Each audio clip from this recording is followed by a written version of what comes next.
নবী বলে আলা উখবিরুকুম বিআহলিন নার, আমি কি জাহান্নামীদের স্বভাব তোমাদের কাছে বলবো নাকি? সাহাবায়ে কেরাম বলে বালা, কেন নয়, জাহান্নামীদের স্বভাবও জানবার চাই। আল্লাহর নবী বলেন কুল্লু উতুল্লিন জাওয়াজিম মুস্তাকিবিরিন, মুসলমান রে, জাহান্নামীদের স্বভাব সম্পর্কে আল্লাহর নবী বলে জাহান্নামীদের তিনটা স্বভাব তোমরা দেখো। আল্লাহর নবী বলে জাহান্নামীদের ভেতরে তিনটা স্বভাব। এক নম্বর জাহান্নামীদের স্বভাব হলো কর্কশভাষী হবে।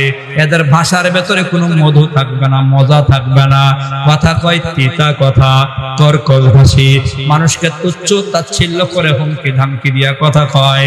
জাওয়াজ, নবী বলে জাহান্নামীদের স্বভাব হলো তারা মানুষের ভেতর দুর্বল মানুষগুলা জান্নাতের ভেতর। আমরা যারা গরিব, আমরা যারা দুর্বল,